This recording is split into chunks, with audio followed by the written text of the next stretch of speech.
कक्षा 11वीं रसायन शास्त्र के अंतर्गत हम जो कार्बनिक रसायन का अध्ययन कर रहे हैं, इसमें हम एक नई संकल्पना संकरण को समझने जा रहे हैं।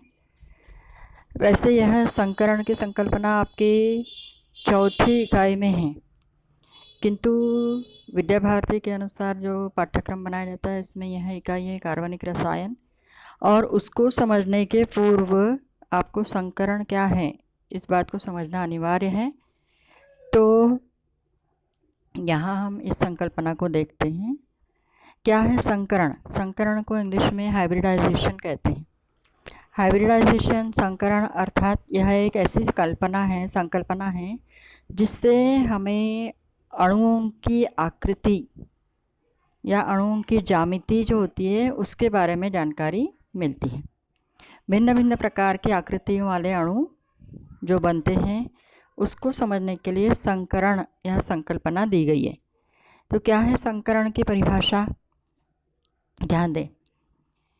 किसी परमाणु के बाह्य कोश के लगभग समान ऊर्जा वाले कक्षक परस्पर अतिव्यापित होकर समान बंधकोण एवं समान आकृति वाले नए कक्षक बनाते हैं।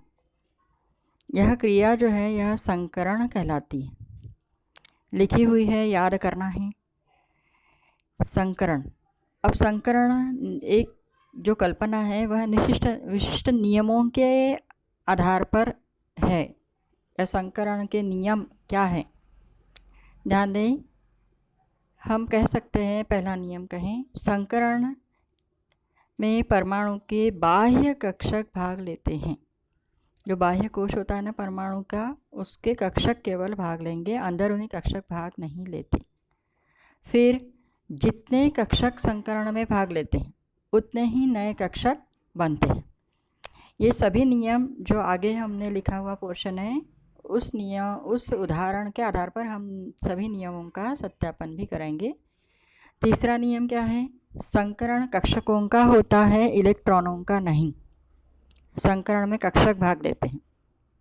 फिर चौथा नियम कहता है कि संकरण से बनने वाले जो कक्षक होते हैं नए, उनकी आकृति और बंधकोण एक जैसा होता है, एक समान होता है। इसके पश्चात संकरण में रिक्त, अयुग्मित अथवा युग्मित इलेक्ट्रॉनों वाले कक्षक भाग ले सकते हैं। ध्यान रखें।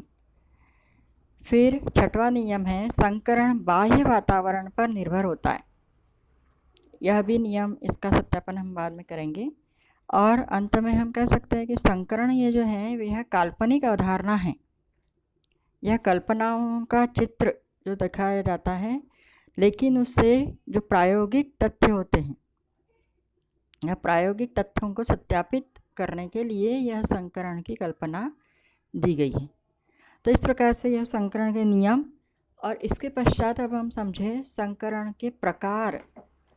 हमें पता है कि कक्षक SPDF उपकोष होते हैं और उनके S उपकोष का तो कोई कक्षक नहीं होता। P उपकोष के 3 कक्षक होते हैं, PX, PY, PZ, और D उपकोष के तो 5 होते हैं, DXY, DYZ, DZX, DX² - Y² और DZ²। F उपकोषों का संकरण आपको नहीं समझना है। F कक्षक जिसमें भाग लेते हैं वह अभी 11वीं 12वीं में नहीं है। तो हम समझे sp3 संकरण। सबसे सर्वप्रथम समझें क्या है sp3 संकरण। तो हमने जो संकरण की परिभाषा समझी है, तो sp3 संकरण क्या है कि इसका उदाहरण हमको CH4 मीथेन की सहायता से हमको sp3 संकरण समझना है। तो sp3 संकरण क्या है? जब किसी परमाणु के बाह्य कोश के एक S, sp3 कह रहे हैं ना, तो S एक S और p3 ऊपर उसका घातांक 3 है, तो 3p कक्षक संकरित हो जाते हैं। और फिर क्या होता है, उससे 4 नए संकरित कक्षक बनते हैं। और 4 नए संकरित कक्षक जो बनते हैं उसकी आकृति कैसे हो जाती है? चतुष्फलकीय। और उनका बंधकोण जो है वह 109 डिग्री 28 मिनट का होता है। तो यह जो संकरण है यह संकरण कहलाता है sp3 संकरण। अभी भी आपको पूरे डाउट क्लियर नहीं होंगे। जब हम उदाहरण का अध्ययन करते हैं तब आपको आगे सभी नियमों का भी सत्यापन होगा और फिर आपको परिभाषा भी समझ में आएगी। जैसे CH4 में हमको समझना है sp3 संकरण पाया जाता है, तो क्या है, कार्बन इसका केंद्रीय परमाणु है। कार्बन का परमाणु क्रमांक 6 होता है, तो कार्बन का 6 जिसका परमाणु क्रमांक है, सामान्य अवस्था में इलेक्ट्रॉनिक विन्यास क्या होता है, 1s2, 2s2, 2px1, 2py1 और 2pz0। z कक्षक जो है दूसरे कोश के p उपकोश का z कक्षक जो है वह रिक्त है, उसमें कोई इलेक्ट्रॉन नहीं है। लेकिन जब हाइड्रोजन गैस संयोग होता है कार्बन से, तो यहाँ पर कार्बन उत्तेजित अवस्था में अपना इलेक्ट्रॉनिक विन्यास बना लेता है। इससे क्या होता है कि 2s2 का इलेक्ट्रॉन जो है वह 2pz जो 0 है, जिसमें कोई इलेक्ट्रॉन नहीं, वहाँ उत्तेजित हो जाता है। तो कार्बन 6 का स्टार से दर्शाएंगे। उत्तेजित अवस्था में इलेक्ट्रॉनिक विन्यास क्या हो जाएगा, 1s2, 2s1, 2px1, 2py1, 2pz1। तो 4 कक्षक हमें प्राप्त हो गए जिनमें एक एक इलेक्ट्रॉन आ गए हैं। तो s गोलाकार, px डंबलाकार जो x अक्ष की ओर, जिसका डंबल x अक्ष की ओर अभिविन्यासित है, और py जो y अक्ष की ओर अभिविन्यासित है डंबल, और pz जो z अक्ष की ओर है। तो 1s और 3p कक्षक संकरित हो जाते हैं, संकरण हो जाता है। कितने नए कक्षक बनेंगे, 4 नए कक्षक बनेंगे जिनका नाम क्या होगा, sp3। तो 4 sp3 कक्षक बनते हैं जिसमें एक एक इलेक्ट्रॉन आ जाते हैं।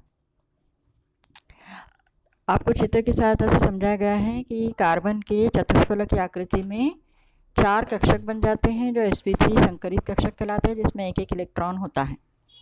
अब ये जो एक एक इलेक्ट्रॉन वाला sp3 कक्षक है वह हाइड्रोजन के 1s1, हाइड्रोजन जिसका परमाणु क्रमांक 1 होता है ना, उसका इलेक्ट्रॉनिक विन्यास 1s1। तो 4 हाइड्रोजन के 1s1 जो है 4 हाइड्रोजन के जो 1s1 कक्षक होते हैं वह 4 sp3 कक्षक जो बने हुए हैं उनके साथ अतिव्यापित हो जाते हैं। दूसरे चित्र में समझाया गया है कि 4 sp3 कक्षक जो हाइड्रोजन के 4 परमाणुओं के 1s1 कक्षकों के साथ जुड़कर सिग्मा बंध बना देते हैं। और तीसरे चित्र में बताया गया है कि इस प्रकार से कार्बन के साथ 4 हाइड्रोजन परमाणु जुड़कर मीथेन CH4 का अणु बनता है, जिसकी आकृति चतुष्फलकीय है और बंध कोण 109 डिग्री 28 मिनट का है। तो इस प्रकार से मीथेन में sp3 संकरण पाया जाता है। तो ये जो हमने उदाहरण समझा है उसकी सहायता से अब नियमों का अध्ययन करें। क्या बताया गया था कि संकरण में पहला नियम, संकरण में परमाणु के बाह्य कक्षक भाग लेते हैं। तो कार्बन का देखिए 1s2 ये अंदरूनी कक्षक है, पहला कोश है, उसका s कक्षक है, उसके इलेक्ट्रॉन का संकरण में भाग नहीं लिए हैं। तो संकरण में हमेशा के परमाणु के बाह्य कक्षक भाग लेते हैं। फिर संकरण जितने कक्षकों का होता है, जैसे 4 कक्षकों का संकरण हुआ, 1 s और 3 p, तो उतने ही नए संकरित कक्षक बने। कितने बने, 4। तीसरा नियम क्या है, संकरण कक्षकों का होता है। हमने देखा है संकरण कक्षकों का हो रहा है, इलेक्ट्रॉन तो एज इट इज एक एक इलेक्ट्रॉन sp3 संकरित कक्षकों में आ गए हैं। इसके पश्चात चौथा नियम क्या है कि संकरण से बनने वाले कक्षकों की आकृति एक समान, बंधक कोण एक समान होता है।